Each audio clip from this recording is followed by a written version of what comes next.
नमस्ते सभी को। मेरा नाम मानसी मेर मैं राजकोट से हूँ। अ, मैं पीवीएच में ऐसा कुछ सोच के नहीं आई थी कि क्यों आई हूँ, कैसे आई पता नहीं। मैं ऐसे आ गई। जब सर 2019 में दिसंबर में राजकोट आए थे, तभी मैंने सर का 2 दिन वर्कशॉप था तब मैंने अटेंड किया और ऐसा कुछ था नहीं कि मैं पीवीएच में आई हूँ। बस मेरी मम्मी ने बोला कि चल मेरे साथ मुझे जाना है यहाँ पे, तुझे अगर अच्छा नहीं लगे तो तू वापस आ जाना। लेकिन मैंने बोला कि नहीं मुझे नहीं आना, आप चले जाओ, मैं आपको छोड़ के आ जाऊँगी वापस। मम्मी बोली नहीं तू चल मेरे साथ, तू बैठ ना अगर तुझे अच्छा नहीं लगे तो वापस आ जाना। मेरा ऐसा कोई कुछ ऐसा मैंने डिसाइड करके नहीं आई पीवीएच में। फिर सर सर को देखा मैंने किसी और से वर्कशॉप नहीं किया, डायरेक्ट शिवा सर से ही मैंने सीखा है। तो जब शिवा सर ने सिखाया सब कुछ, तो मुझे थोड़ी देर में बैठी 1 घंटे, 2 घंटे, फिर मुझे अच्छा लगा तो मैं पूरे दिन बैठी और दूसरे दिन भी रेडी हो गई जाने के लिए। और फिर मुझे अच्छा लगा वहाँ पर, मतलब ये कुछ अलग ही था। मैंने ऐसा सोचा नहीं था कि मैं अपने लिए मुझे ऐसी कोई प्रॉब्लम नहीं थी मेरी लाइफ में कि मैं करूँ। हाँ, किसी और के लिए मैंने सोचा था कि उसको अगर वो अगर जॉइन करेगा पीवीएच में, तो उसको काम आएगा ये, किसी और को प्रॉब्लम जिनको है उनको काम आएगा, ऐसा सोच के मैंने शुरू किया। घर में मैं जब वापस आई तो कभी-कभी ओरा क्लीन, इडा पिंगला करती थी और एनर्जी को कैसे सेंस करना है वो सब चेक करती थी। मैं और मम्मी एक-दूसरे पे प्रैक्टिस करते थे। मम्मी और पापा रेगुलर फिर वहाँ से आए, उसके बाद मम्मी-पापा ने रेगुलर पढ़ना शुरू किया। मैं संडे-संडे जब सर के ब्लेसिंग्स रहते थे, तब पढ़ती थी, सिर्फ तभी पढ़ती थी। और घर में भी एक चेंज आना शुरू हो गया बिज़नेस में मेरे पापा के। बोले तो लोन लिया हुआ था, सब कुछ था। अभी भी ऐसी नहीं है कि प्रॉब्लम्स नहीं है, आती है प्रॉब्लम्स, लेकिन कैसे सॉल्व हो जाती है पता ही नहीं चलता। तो बिज़नेस चलने लगा सभी के कोरोना टाइम पे शायद सभी के बिज़नेस बंद रहे होंगे, लेकिन हम लोग कोरोना में ही ऊपर आए आए। कैसे बिज़नेस शुरू चलने लगा, कैसे पैसे आते गए, कैसे सब कुछ ठीक होने लगा। धीरे-धीरे ऐसे ही वो ठीक होने लगा वही सब, पापा का बिज़नेस और वो सब।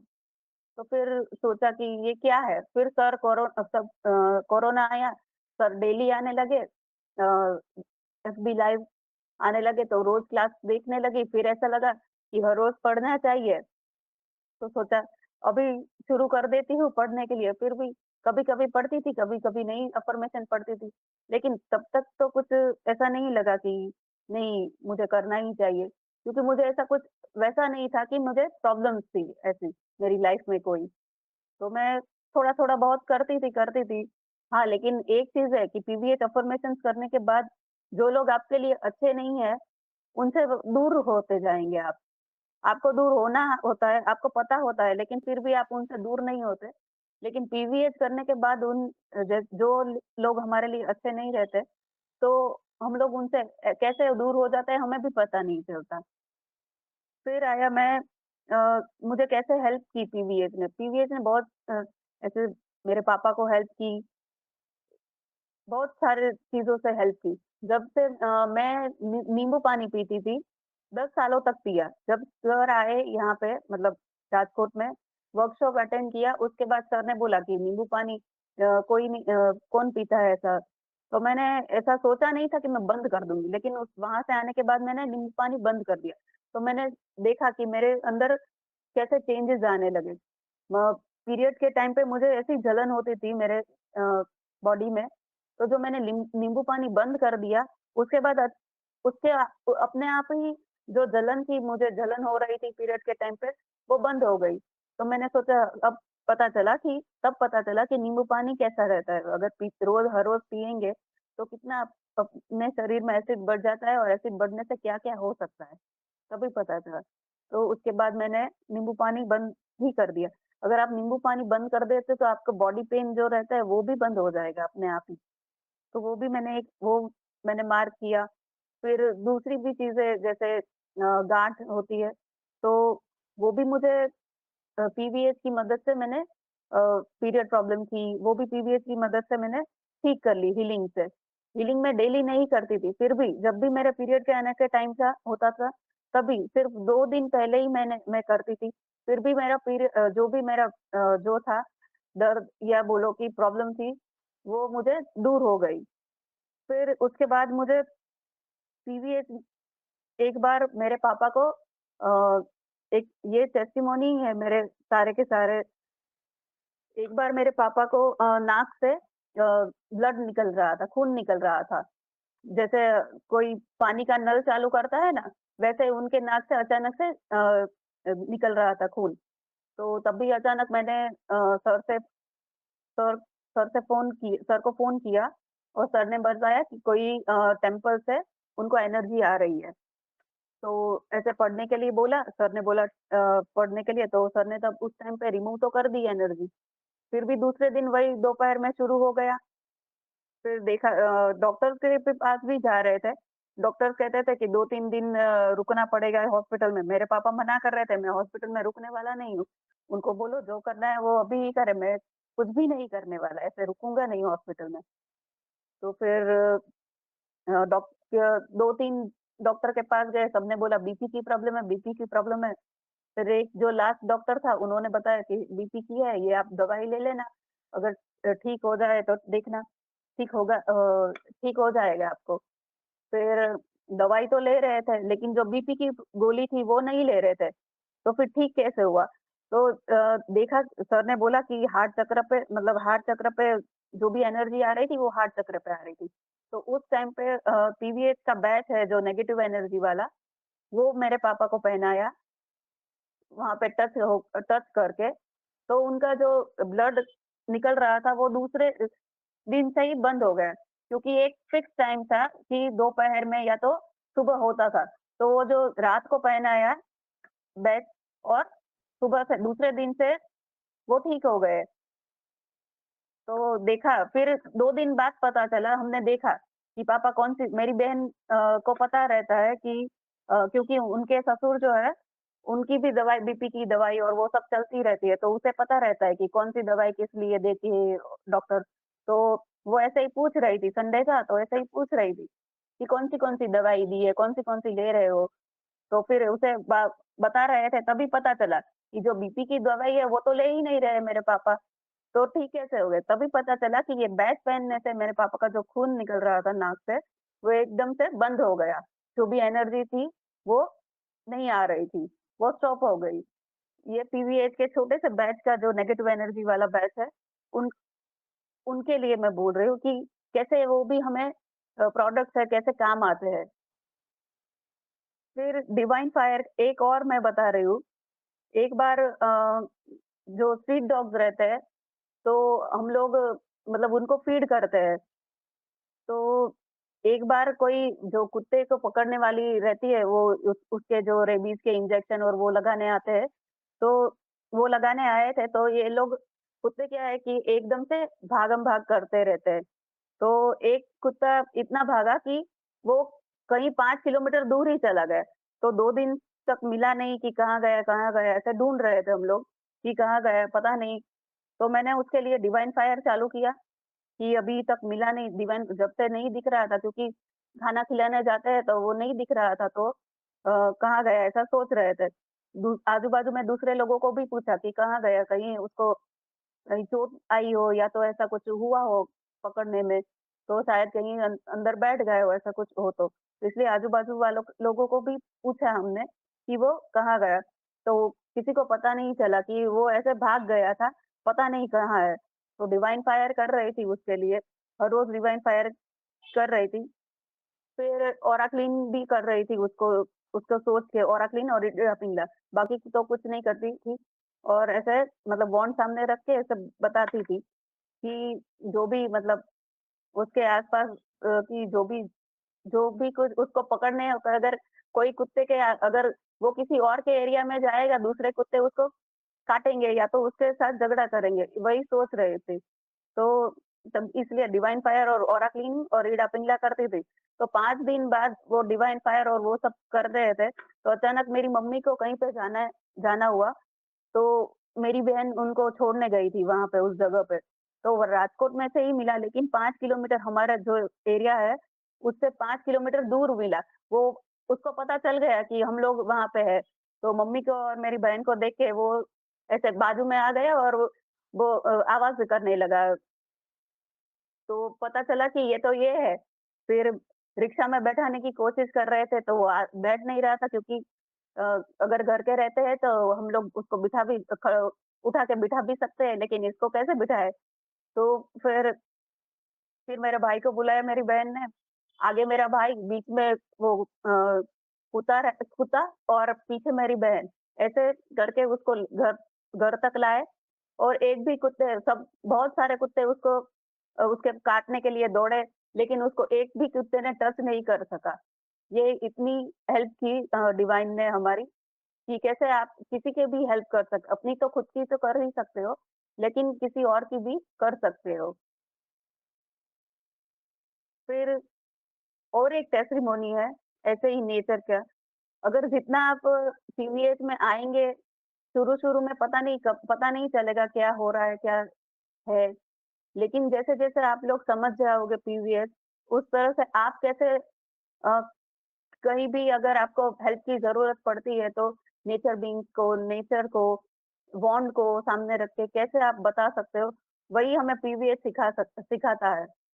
कभी-कभी बारिश भी होती है 2-3 दिनों तक, तो तब भी मैं मतलब ऐसा सोचती हूँ कि हमारे पास तो घर है, उन उन मतलब जानवरों के पास, पक्षियों के पास, उनके पास तो कुछ रहने का नहीं रहता है। तो फिर कैसे वो लोग बारिश में इतनी 2 दिन तक अगर बारिश रहती है तो वो लोग तो भीगते हैं। तो कभी-कभी मैं वांड को सामने रख के या तो वांड नहीं भी रखती कभी-कभी तो ऐसे ही नेचर बीइंग्स को बोल देती हूँ कि अभी बहुत सारी बारिश हो रही है, अभी इन लोगों को थोड़ा खाने का टाइम के लिए 2-3 घंटे रोक दो आप बारिश। तो वो भी हो जाता है, ऐसा नहीं कि नहीं होता, तो वो भी हो जाता है ताकि वो अपने जहाँ पे अगर छुप के बैठे हैं तो वहाँ पे बाहर निकल के खाना खा सकें, तो वैसा भी होता है। अभी थोड़े दिन की पहले की बात है जब अगस्त में बहुत सारी बारिश हुई थी। पूरे गुजरात में 2 दिन तक बारिश हो रही थी। सर ने बोला था कि कोई नेगेटिव एनर्जी है, उसकी वजह से बारिश हो रही है वहाँ पे। तो हम लोग थोड़े जनों का ग्रुप बनाया राजकोट में और फिर सर ने बोला था कि 7 नंबर का पेज आप रीड करना। तो हमने 7 नंबर का पेज रीड किया जिसके लिए जहाँ से भी नेगेटिव एनर्जीज़ आ रही थी उसके लिए सोच के हमने 7 नंबर का पेज रीड किया। दूसरे दिन से ही बारिश रुक गई थी। राजकोट में तो नहीं हो रही थी, और भी जगह पे नहीं हो रही थी, लेकिन इतना सब कुछ अगर हो सकता है तो पीवीएस क्यों नहीं करते लोग? हाँ, थोड़ा-सा लोगों को लगता है कि रोज़-रोज़ अफ़र्मेशन पढ़ना मतलब कंटाला आता है, ऐसा भी लगता है कि रोज़ कौन पढ़े? सबको ऐसा ही होता है, सब अपनी-अपनी प्रॉब्लम्स लेके आते हैं और फिर छोड़ देते हैं। अगर मेरा तो ये खत्म हो गया, अगर हुआ तो ठीक है, नहीं तो वो छोड़ देते हैं। क्या आप लोग मंदिर और वहाँ पे जाना छोड़ देते हो, जैसे अफ़र्मेशन छोड़ देते हो वैसे? नहीं ना, तो फिर क्यों ऐसे छोड़ देने का? अगर रेगुलर अगर अफ़र्मेशंस और वो सब करोगे, तो आपको जो भी प्रॉब्लम्स है वो अपने आप उसके लिए रास्ता कैसे निकालना है, वो आपके लिए आसान हो जाएगा। प्रॉब्लम्स मेरी भी अभी अभी भी मैं पीवीएस कर रही हूँ, लेकिन मेरी लाइफ़ में भी प्रॉब्लम्स आती है, ऐसा नहीं है कि नहीं आती, लेकिन रास्ता अपने आप निकल जाता है। हाँ, थोड़ा-सा वैसा रहता है, लेकिन रास्ता निकलता है। अगर आपको सेंसिंग और वो सब एकदम से पीवीएस अगर आप पीवीएस सीख लोगे सेंसिंग और वो सब, तो आपको कैसे अपने आप ही रास्ता सर को फ़ोन करने की ज़रूरत नहीं पड़ेगी। अपने आप ही आ जाएगा रास्ता और डिवाइन आपको खुद ब खुद दिखाएगा रास्ता कि ये कैसे आप ठीक कर सकते हो। हाँ, सर को फ़ोन करो, पूछो, मना नहीं करते हम लोग, लेकिन सर भी बहुत सारे लोगों को मतलब पूरे दिन बिज़ी ही रहते हैं, इतने सारे लोगों को सिखाते हैं। तो सर पूरा दिन आपके लिए बैठे तो नहीं रहते, तो इसलिए हम लोग ऐसा बोलते हैं कि खुद खुद सीखो और खुद देखो प्रॉब्लम क्या है। सर ने आज इतना कैलेंडर है कि बुकलेट के लिए जो भी ब्लैक मैजिक के लिए 15 लेवल तक ठीक कर दिया है। वो सब आप अगर करोगे, फिर भी अगर ठीक नहीं होता है तो आप सर को फ़ोन करो, सर आपको ज़रूर गाइड करते हैं। सर ऐसा नहीं है कि नहीं करते, लेकिन फिर कभी कई लोगों को ऐसा लगता है कि सर हमारा फ़ोन नहीं उठाते, ऐसा। पर पहले अपने आप ट्राई करो कि सेंसिंग करो, सीखो अपने आप कि कैसे वो आप ठीक कर सकते हो अपना सब कुछ। और सर को फिर बाद में अगर कुछ भी नहीं होता है, तो वो सर ज़रूर आपका फ़ोन उठाएँगे। लेकिन शर्त इतनी है कि आपको भी पहले एफर्ट्स लगाने पड़ेंगे, पढ़ के, ब्लेसिंग्स में बैठ के वो सब। उसके बाद अगर कुछ भी ठीक नहीं होता, तो कर सकते हो आप। और भी टेस्टिमोनियल तो बहुत सारे हैं। एक बार मोबाइल गुम हो गया था पापा का, तो डिवाइन फायर करके शाम को मिल गया। फिर मेरी बहन का कोर्ट में केस चल रहा था, उसके लिए भी डिवाइन फायर किया था, जज के लिए, उन सब के लिए फिर। तो धीरे-धीरे वो भी उसका केस जो रिज़ल्ट 5 सालों तक ऐसे ही डेट्स ही आ रही थी सिर्फ़। तो अचानक से जब डिवाइन फायर, लेकिन आपका डिवाइन फायर भी वैसा होना चाहिए कि ऐसा नहीं, मैं डिवाइन फायर करती तो हूँ लेकिन कुछ होता नहीं। अगर आप ऐसा ही एक बार करते हो दिल से नहीं करोगे तो कैसे होगा? अगर जब तक आपको अगर कुछ चाहिए होता है तो कैसे आप लोग ऐसे मेहनत करते हो? तो वैसे ही डिवाइन को भी ऐसे ही बोलना पड़ेगा दिल से, तभी वो सब होगा। और टीचर मेरा टीचर बनने का भी ऐसा कोई इरादा नहीं था, लेकिन पता नहीं कैसे आ गई। जो बोलते हैं ना कि डिवाइन गिफ्ट चाहिए था और वो मुझे लेके आया। तो टीचर बनने का मेरा सबसे पहले क्लास था 2021 में, सितंबर में। तब भी ऐसा ऑर्डर्स आए थे टीचर बनने के लिए भी, ऐसा नहीं है कि नहीं आए थे। तो मैं सबको लेके जाती थी। मैं तो ऐसे ही, मुझे ऐसा कुछ भी नहीं था क्योंकि पता नहीं था मुझे ऐसा। तो मैंने जब कोई और राजकोट में टीचर था, अभी नहीं है वो, लेकिन उनके पास मैं लेके जाती थी। फिर मुझे यहाँ पे जो जैन के सेंट्स होते हैं, तो उनको सिखाने के लिए उनको बहुत प्रॉब्लम हो रही थी, तो मैंने सोचा कि इनको सिखाती हूँ। तो मैंने जो पहले टीचर था कोई, तो उनको बोला कि आप आओगे ऐसे करके? तो उन्होंने बोला ठीक है, मैं आऊँगा, 10 लोग अगर होंगे तो मैं सिखाने आऊँगा। मैंने बोला ठीक है, तो वो आए, फिर मैंने देखा ये तो कुछ भी नहीं सिखाते। ये तो सिर्फ़ ओरा क्लीन और ईड़ा पिंगला ही करवाते हैं, और क्योंकि मैंने सर के पास सीखा था, अगर मैंने भी सर के पास नहीं सीखा होता तो मुझे भी ऐसा ही लगता है, ये तो कुछ भी नहीं सिखाते। मतलब ये तो इतना ही होता है, उसमें आगे कुछ होता ही नहीं। लेकिन मैंने सर से सीखा था, इसलिए मुझे पता है कि क्या-क्या कितना सिखाया सर ने। तो मैंने देखा तो ये तो कुछ भी नहीं सिखा रहे, सिर्फ़ पढ़ने के लिए बोल रहे हैं और ओरा क्लीन और ईड़ा पिंगला ही करने के लिए बोलते हैं, और कुछ तो बोलते ही नहीं। तो मुझे लगा कि ये क्या है? तो मैंने उनको बोला कि आप ये कुछ नहीं सिखाते? तो वो बोल रहे थे कि नहीं, ऐसा कुछ सिखाना नहीं है, क्योंकि उन्होंने खुद भी नहीं सीखा था इतना तो। इसलिए वो बोले कि ऐसा तो कुछ नहीं, अभी इतना नहीं सिखाते, पहले इतना तो करने दो ऐसा करके। फिर पता नहीं कैसे मेरी मतलब आगे के टीचर्स के लोगों के साथ बात हुई, पता नहीं मीटिंग थी और मैंने जॉइन की थी, मुझे बोला था मीटिंग जॉइन करने के लिए, तो मुझे क्वेश्चन्स पूछे और मैंने मतलब वैसे आंसर तो मैं नहीं दे पाई थी, क्योंकि मैं आज जितना बोल रही हूँ उतना मेरी हिम्मत नहीं होती थी पहले बोलने की सबके सामने, ऐसे कैमरा के सामने मैं बोल ही नहीं पाती। आज तो मैं पता नहीं कैसे बोल रही हूँ, मैं इतना सारा बोल रही हूँ, बोलते जा रही हूँ, लेकिन मेरी हिम्मत नहीं होती कैमरा के सामने बोलने की। तो उतनी तो सही, मैंने मेरे पास आंसर रहे थे, मैं लेकिन किसी को वैसे समझा सकूँ इतना नहीं था मेरा। तो फिर ऐसा बोले फिर पता नहीं कैसे मैं मुझे परमिशन मिल गई क्लास करने की, और मैं बस अब तभी से टीचर हो गई और अभी सिखा रही हूँ सबको। Thank you everyone. Very good, man.